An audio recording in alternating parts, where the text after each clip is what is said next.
Hello, dear friends. Let's start chapter number 5 of class 7, that is a fiber to fabric. This is a very important chapter and also it is very easy. तो कुछ names हैं जो आपको learn करने हैं, otherwise इसमें बहुत ज़्यादा कुछ भी नहीं है. So let's start. We know that fibers are long, strong and the flexible thread-like structures that are used to make fabrics. तो फाइबर क्या होते हैं? धागा. ठीक है. सो धागा क्या होता है? जितना हमें पता है कि धागे कैसे होते हैं, लॉन्ग, स्ट्रॉन्ग, फ्लेक्सिबल, मतलब हम उसको कैसे भी इस तरीके से मोड़ सकते हैं. Thread like structures that are used to make fabrics, और उन फाइबर्स को यूज करके कपड़ा बनाते हैं, क्लोथिंग मटेरियल, जिनको क्या बोलते हैं, फैब्रिक्स बोलते हैं. Natural fibres are obtained from plants and animals. Natural मतलब जो नेचुरली अवेलेबल होते हैं, कहाँ से? प्लांट से या फिर एनिमल से. Cotton and the jute are obtained from plants, whereas wool and the silk fibers are obtained from the animals. So जो नेचुरल फाइबर्स हैं, या तो वो प्लांट से मिलते हैं या एनिमल से. प्लांट से कौन से मिलते हैं? Cotton and the jute. और एनिमल से क्या मिलता है? Wool and the silk fibres. Nylon, terylene, rayon etcetera, ये सब क्या है? सब ह्यूमन मेड और द सिंथेटिक फाइबर्स है. मतलब आर्टिफिशियली ह्यूमन ने नाइलॉन, टेरिलीन और रेयोन को बनाया है. Which are made by the different chemicals, और किससे मिलके बनते हैं? ये डिफरेंट डिफरेंट केमिकल्स को आपस में मिला के ये फाइबर्स बनते हैं. In the previous class we have read how cotton fibres are obtain from the cotton plant. Last class में हमने पढ़ा था 6th क्लास में कि किस तरीके से कॉटन प्लांट से हमें कॉटन मिलती है. So in this chapter we will study how fibres are obtained from animals. अब इस चैप्टर में हम क्या पढ़ने वाले हैं कि जो फाइबर्स हैं वो एनिमल्स से हम लोग किस तरीके से ऑब्टेन करके फैब्रिक बनाते हैं, that is the clothing material. So animal fibres, अभी हमने क्या एग्जांपल पढ़ा था एनिमल फाइबर का? Wool and the silk. So wool and silk are the animal fibres. हमें एनिमल से मिलते हैं, इसलिए हम इन फाइबर्स को क्या बोल देते हैं? Animal fibres. They are made up of protein. अब जो हेयर होते हैं, जो फाइबर्स होते हैं, इनकी बॉडी पे होते हैं, ये किससे मिलके बनते हैं? प्रोटीन से मिलके बने होते हैं.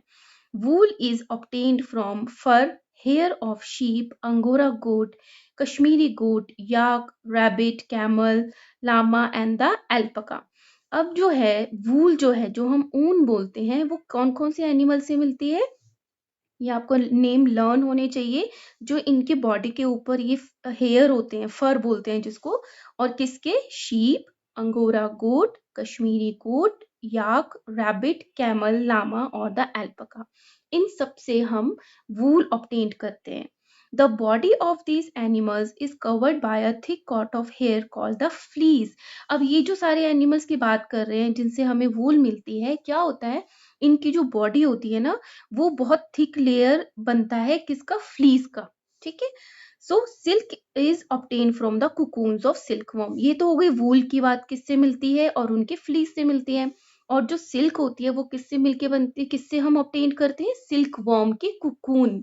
कुकून क्या होता है? एक स्टेज होती है सिल्क वर्म की लाइफ में. सो उस कुकून से हम सिल्क को ऑब्टेन करते हैं. आगे जाके जैसे हम चैप्टर में पढ़ेंगे तो आपको पता चल जाएगा what is cocoon. Now let's start with wool. Wool is present as a thick coat on the hair on the body of the wool yielding animals. अब जो wool है वो as a thick coat of hair, एक बहुत मोटी coating होती है hair की on the body of the wool yielding animals, जिनसे हमने wool obtain करनी है, जिनके ऊपर wool होती है, उनकी बॉडी पे ये क्या होते हैं? थिक कोटिंग होती है हेयर की.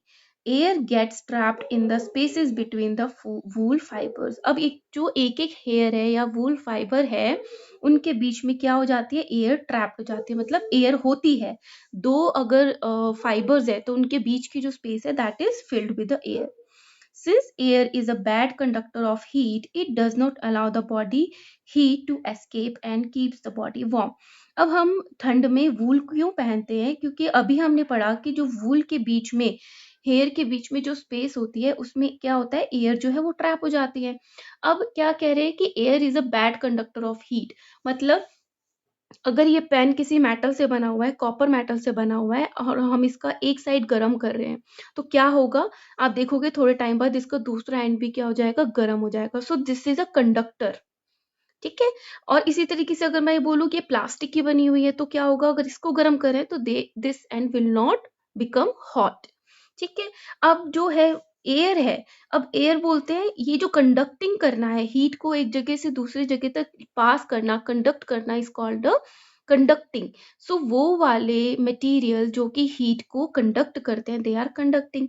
बट जो एयर है ना, it is a bad conductor of heat, एक जगह से दूसरी जगह पे पास होने में वो हेल्प नहीं करती है, and it does not allow. तो हमारी जो बॉडी की हीट होती है वो उसको वेस्ट नहीं होने देती, बाहर नहीं निकलने देती, and keeps the body warm. और इसी तरीके से जब हम वूल पहनते हैं ठंड में तो हमारी बॉडी कैसी रहती है, वार्म रहती है, गर्म रहती है। That is why woollen clothes are worn in winter. So this is a very important topic कि क्यों हम विंटर्स में वूल को पहनते हैं। ठीक है, that is why woollen clothes are worn in winters. Now wool is wool has a high tensile strength. Wool में क्या होती है, टेंसाइल मतलब बहुत जोर से खींचते हैं ना तो दम लगाना पड़ता है उसको तोड़ने के लिए। सो इसकी टेंसाइल स्ट्रेंथ जो होती है बहुत स्ट्रॉन्ग होती है, and has high elasticity, elasticity भी बहुत ज्यादा है। It can absorb large amount of water. आपने देखा होगा आपके कोई वुलन क्लोथ से जब हम उसको पानी में डिप करते हैं और थोड़ी देर उसको उठाते हैं तो वो हमसे उठता नहीं है, वो बहुत ज्यादा हैवी हो जाता है ना। तो क्या है, इसकी टेंसाइल स्ट्रेंथ तो है, हाई इलास्टिसिटी भी है, और ये बहुत ज्यादा वाटर को एब्जॉर्ब करता है।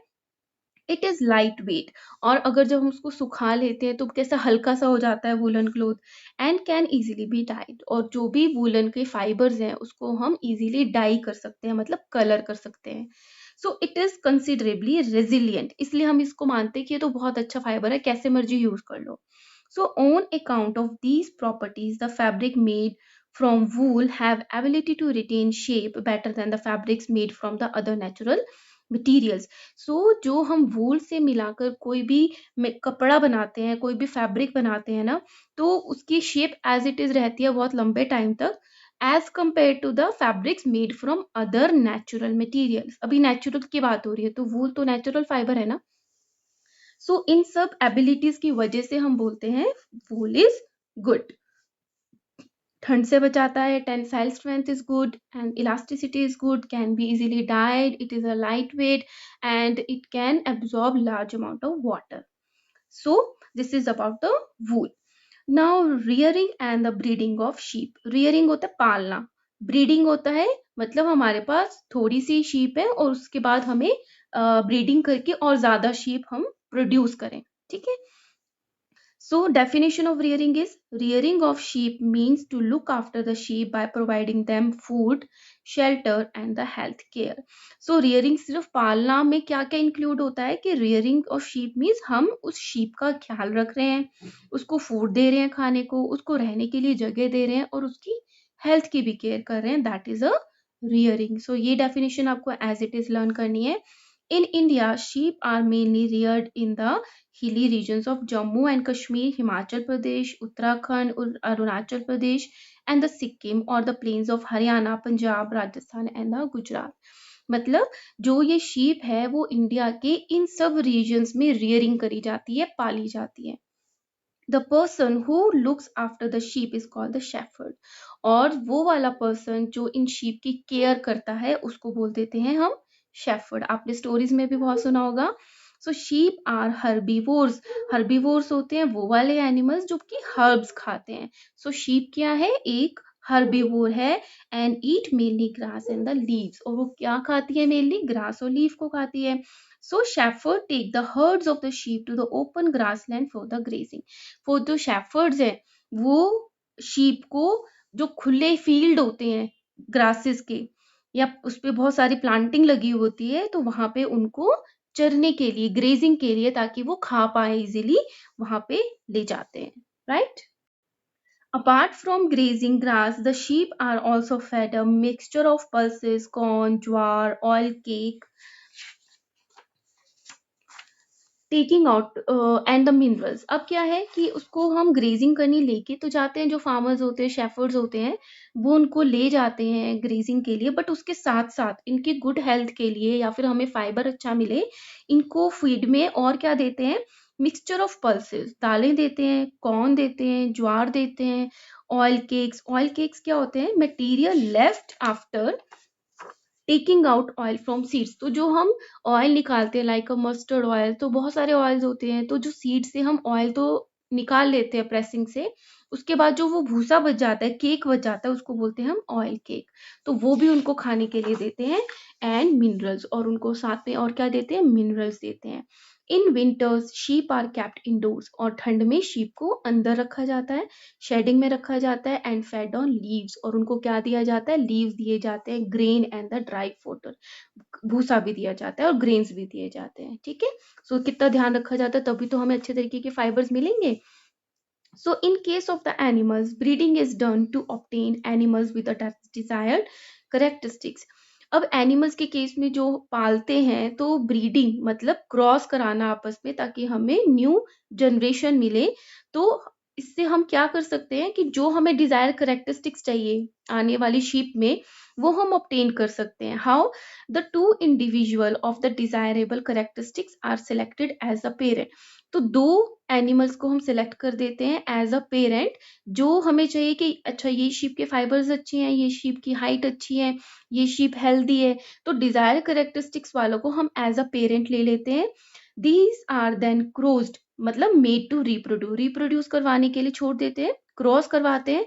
And to obtain a new breed, तो इनसे जो बेबीज होते हैं शीप के, of the animals having the desirable characteristic, अब उसमें वही तो करेक्टरिस्टिक्स आएंगे ना जो हमने एज अ पेरेंट सेलेक्ट किए थे, सो वो वाले करेक्टरिस्टिक्स आ जाते हैं। सो ऑफ बोथ द पेरेंट्स, तो उन दोनों के करेक्टरिस्टिक्स आ जाते हैं जो पेरेंट्स में थे। This is called the selective breeding. तो हमने सिलेक्ट करके हमने ऑफस्प्रिंग्स को प्रोड्यूस किया। अगेन मैं रीड करती हूँ। In case of animals, breeding is done to obtain animals with the desired characteristics. The two individuals of the desirable characteristics are selected as the parent. दो हमने जो हमें अच्छे लग रहे थे हमने एज अ पेरेंट सिलेक्ट कर दिया। These are then crossed to obtain new breed. तो उससे new generation I, new breed I of the animal having the desirable characteristics of both the parents. तो जो हमने सिलेक्ट किए थे उन्हीं के करेक्टरिस्टिक्स उस न्यू जनरेशन में आ गए। This is called selective breeding. तो आपको डेफिनेशन लर्न करनी है। With this process, certain high yield breeds of the sheep have been raised. So इस तरीके से क्या होता है, हमें बहुत अच्छी हाई yield, इसका मतलब क्या है, जो बहुत अच्छे से फाइबर देती हैं, वो वाली शीप को रेज करते हैं। They have thick coat of hair on their bodies, और उनकी बॉडी पे क्या होता है, thick layer of hair, fleece होता है, which yield good quality wool in the large quantity. और इससे हमें क्या ऑब्टेन्ड होती है, गुड क्वालिटी भी ऑब्टेन्ड होती है और बहुत ज्यादा अमाउंट में भी ऑब्टेन्ड होती है। The names of some of the breeds of the sheep in our country for obtaining wool, the quality of the wool obtained and the name of the states where these sheep are found are given. So यहाँ पे एक table दिया हुआ है कि कौन सी breed के नाम है शीप के, क्वालिटी कौन सी होती है, और स्टेट कहाँ पे वो शीप को रेयरिंग की जाती है, उसका ये टेबल दिया गया है। Right, so there are some Indian breeds of sheep. यहाँ पे लिखा है name of breeds, quality of wool, state where found, और कहाँ पे ये वाली जो वूल है वो अवेलेबल होती है, वो वाली स्टेट्स के नाम लिखे हुए हैं। ठीक है, so number 1 breed is Lohi. Lohi good quality wool. कैसी है लोही टाइप ब्रीड जो होती है शीप की, वहां से कौन सी वूल मिलती है, गुड क्वालिटी, और ये कहाँ पे मिलती है, Rajasthan and the Punjab. Number 2 is Rampur Bushehr, that is a brown fleece. ये कहाँ पर अवेलेबल होती है, उत्तर प्रदेश एंड द हिमाचल प्रदेश। आप ऐसे याद कर सकते हो, मैंने ट्यूशंस पे अपने स्टूडेंट्स को इस तरीके से बोला है कि ऐसे सोचो कि जो रामपुर है ना, वहाँ पे ब्राउन कलर की फ्लीसीज होती है। ठीक है, और वो कहाँ पर है, हिमाचल प्रदेश एंड उत्तर प्रदेश स्टेट में है रामपुर। नंबर 3 इज नाली, कारपेट वूल। कैसी क्वालिटी है, जो कारपेट वूल बनाते हैं वो उसकी ब्रीड होती है नाली, और ये कहाँ पे है, राजस्थान हरियाणा पंजाब। इसको ऐसे आप याद कर सकते हो, जो नाली होती है वो नीचे बहती है ना, सो कारपेट भी नीचे होता है, so Nali carpet wool available in Rajasthan Haryana and the Punjab. Number 4 breed is Bakharwal for the woollen shawl. ये आप ऐसे लर्न कर सकते हो कि जो वूलन शॉल होती है उनका एक ब्रांड है Bakharwal, that is available in Jammu and the Kashmir. Fifth breed is Marwari. Marwari mostly लोग कहाँ होते हैं, गुजरात में, तो quality of wool is coarse wool. Now number 6 is Patanwadi. Patanwadi किसके लिए अवेलेबल होती है? क्वालिटी किस तरीके की होती है? होजरी टाइप की होती है, और ये भी कहाँ पे अवेलेबल होती है? गुजरात में। सो इसको आपको ध्यान में रखना है, इससे रिलेटेड क्वेश्चंस आ सकते हैं, राइट। ना प्रोसेसिंग फाइबर्स इनटू वूल। ठीक है, हमें शीप से या फिर और जो एनिमल्स हैं याक से हमें वूल तो मिल गया, फाइबर तो मिल गया, लेकिन उसको वूल में कैसे कन्वर्ट करना है कि जिससे हम उसको यूज कर पाए। ठीक है। Once the reared sheep have developed a thick coat of the hair, it is shaved off for getting wool. जैसे ही जो शीप शेफर्ड ने वो शीप पाली हुई है, उसके ऊपर thick coating of hair fleece की डेवलप हो गई, तो उसको क्या कर देते हैं? ये शेव कर देते हैं, हटा देते हैं उसकी बॉडी के ऊपर से, वूल को उतार देते हैं। Wool is obtained from the sheep by long process. अब जो वूल बनती है ना शीप से, उसका एक लंबा प्रोसेस होता है which involves a various step, जिसमें बहुत सारे स्टेप्स होते हैं। Let us study each step one by one. So number 1 is sharing. तो हम अब हमारे पास क्या है? लाइक एक शीप है, शीप से अब हमें वूल ऑब्टेन करनी है, तो उसका फर्स्ट स्टेप क्या होगा? Shearing. The fleece coat of wool, जो कोट है उसके ऊपर, जो उसके ऊपर फ्लीस आ गया है उसकी बॉडी पे शीप के, of the sheep along with the thin layer of skin is peeled from the body of the sheep। तो शीप के ऊपर एक तो थिन लेयर, और उसके ऊपर जो पूरी पूरी ये जो है फ्लीस है, इसको क्या कर दिया जाता है? शेव कर दिया जाता है। It is done manually with a large razor. और ये किससे किसके कौन करता है? मैनुअली करते हैं, कोई पर्सन करता है। और with an electrical driven sharing machine, या कोई इलेक्ट्रिकल, या तो जैसे शेवर ले लिया, या कोई इलेक्ट्रिकल ड्राइवन जैसे आजकल के ट्रिमर चलते हैं, उसको यूज करके इसकी शेयरिंग की जाती है। स्किन के एक फर्स्ट लेयर ऑफ स्किन के साथ साथ अब उसकी जो फ्लीस है उसको हटा दिया जाता है। The process of removing hair from the body of a sheep is called shearing. So hair को remove करना from the body of the sheep is called shearing. Shearing does not hurt the sheep. अब आप सोचोगे कि इसमें तो skin की एक लेयर भी हटा रहे हैं, तो मे बी शीप को दर्द होता होगा, बट क्या कह रहे हैं? तो shearing does not hurt the sheep. shearing से शीप को हर्ट नहीं होता, because the uppermost layer of the skin of the sheep is dead. क्योंकि शीप की जो अपर मोस्ट लेयर होती है ना, वो डेड होती है, इसलिए उसको पेन नहीं होता। Sheep are sheared in the early summers. अब देखो ये भी कितना इंपॉर्टेंट है कि जो शीप होती है ना, उसको कब शेयरिंग की जाती है, कब उसके फ्लीस हटाए जाते हैं? जब जो समर है वो जस्ट स्टार्ट ही हुई होती है। क्यों? So that they do not feel the heat. एक तो उसको फिर गर्मी नहीं लगती, क्योंकि ये सारा वूल ही तो है। तो अर्ली समर्स में, जैसे समर स्टार्ट होती है, उनकी बॉडी से शेयरिंग कर दी जाती है ताकि उनको गर्मी ना लगे। The hair of sheep grow again before the onset of winter. और क्या है, जो उसके बॉडी पे हेयर है वो ग्रो भी कर जाते हैं जब तक विंटर स्टार्ट होती है, तो उसको ठंड भी नहीं लगती। And protect them from the cold weather. और इससे उनको कोल्ड वेदर में रिलीफ मिलता है। So scientist had develop a new technique of shearing of the sheep which is used in some sheep sheds nowadays. एक कुछ न्यू टेक्निक डेवलप करी है, तो उसको क्या बोलते हैं? This technique is called bioclipping. Bioclipping में क्या होता है? In this technique the sheep is injected with a special hormone. तो शीप की बॉडी में कुछ स्पेशल हार्मोन्स को इंजेक्ट कर दिया जाता है, so that their fleece can easily peeled हो ऑफ विदाउट यूजिंग shears। तो मतलब इजीली ऐसे हार्मोन्स को उसके अंदर इंजेक्ट करते हैं ताकि इजीली उसके हेयर्स को पील ऑफ किया जाए, बहुत ज्यादा प्रेशर ना लगाना पड़े। ठीक है। सो हमने उसकी बॉडी से शेयरिंग कर ली। Number 2 is scouring. देखो स्कोरिंग में क्या होता है? The fleece of sheep contains dust, dirt, sweat, vegetable matter, grease etcetera. अब जो हमने शीप से ये फ्लीस ऑब्टेन कर ली है, इसमें क्या क्या होता है? डस्ट, क्योंकि वो तो ऐसी रहती है ना, सब जगह जाती है, घूमती है। डर्ट, पसीना, स्वेट, वेजिटेबल मैटर जो वो खाती है, ग्रीस, ऑयल, है ना, ये सब चीजें रहती है, तो वो डर्टी होती है जो हमने फ्लीस ऑब्टेन करी है। The fleece of sheep is thoroughly cleaned by washing with soap और a lot of water in a tank. तो वो इतनी डर्टी है कि हमें उस जो फ्लीस निकाली है उसको वॉश करना पड़ता है सोप के साथ में, और बहुत ज्यादा क्वांटिटी में वाटर को लेके उसको वॉश करना पड़ता है। So the process of washing the fleece of the sheep to remove dust, dirt, sweat, grease etcetera is called the scouring. So जो फ्लीस हमने ऑब्टेन करी है आफ्टर द शेयरिंग, उसको क्लीन करना और रिमूव करना dust, dirt, sweat and grease etcetera is called the scouring. This is very much important. Now a day scouring is done by the machine. पहले तो इसे मैनुअली कर रहे हैं, अब कैसे करते हैं, मशीन के द्वारा भी स्कोरिंग कर लेते हैं, right. Now the symbol assures that, ये जो सिंबल दिया हुआ है इसके बारे में बताया है. This symbol assures that the woollen cloth is made from pure wool.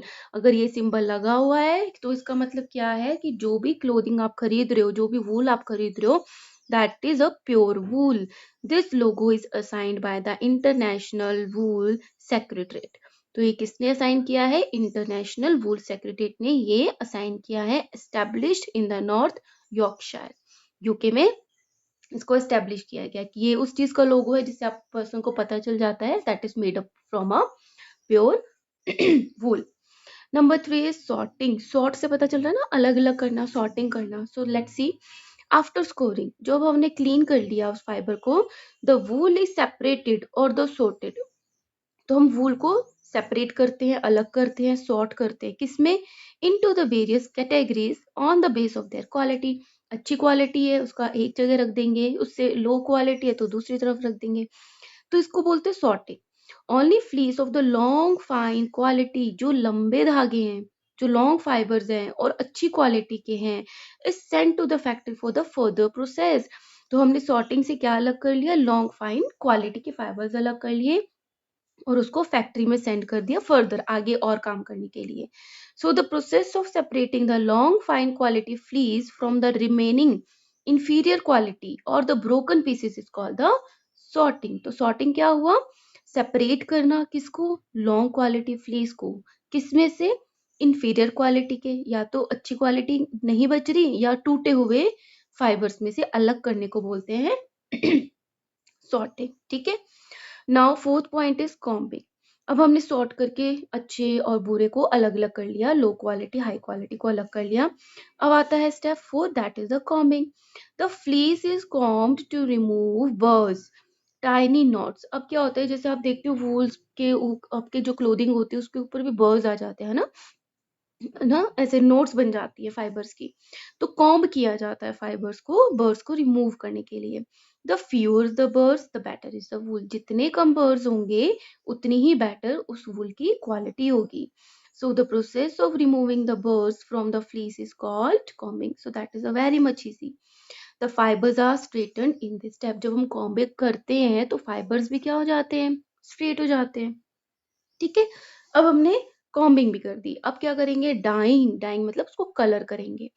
The natural fleece of the sheep is black, brown और द वाइट इन कलर. अब जैसे शीप होगी वैसे ही तो फाइबर्स होंगे ना. तो नेचुरल जो अभी तक हमने फ्लीस को ऑब्टेन किया है आफ्टर कॉम्बिंग, वो किस कलर की है, ब्लैक, ब्राउन और the white in colour. So the fibres obtain after combing are dyed in the various colour. फिर उसको डाई किया जाता है, रेड, ग्रीन, ब्लू, जैसा भी करना है. तो this process is called the dyeing. After that is spinning. Spin करना मतलब उसको ऐसे बांधना. द स्ट्रेटेंड फाइबर्स, अब जो स्ट्रेट स्ट्रेट फाइबर्स बने हैं आर स्पन और the twisted together to make a yarn. तो जो आप मार्केट में देखते हो ऊन रखी होती है ना, that is called a yarn. एक गोला सा रखा होता है, उसको बोलते हैं यार्न. तो उसमें कन्वर्ट करने को बोलते हैं spinning. The wool yarn is इधर knitted और द वूवन, या तो उसको बुना हुआ होता है जैसे लपेटा होता है. The longer fibres are knitted into wool for the sweater. अब जो जितने लंबे फाइबर्स होते हैं उससे क्या बनते हैं, स्वेटर्स बनते हैं. And the shorter fibres are woven into woolen clothes. और जो छोटे छोटे फाइबर्स होते हैं उससे मिलके वूलन का कोई ना कोई क्लोथ बन जाता है. ठीक है. So the quality of the wool is judged on the basis of. अब क्वालिटी ऑफ द वूल को कैसे जज करते हैं, किस बेस पे, इट्स थिकनेस कितनी मोटाई है, इट्स लेंथ कितना लंबा है, इट्स शाइन कितना शाइनी है, its strength and the fineness of the fibre.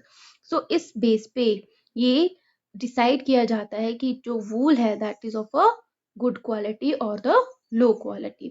So these are the steps of the processing fibers into a wool. So here I am stopping this video. In the next video we will go further. So if you like my videos, please subscribe my channel. Thank you.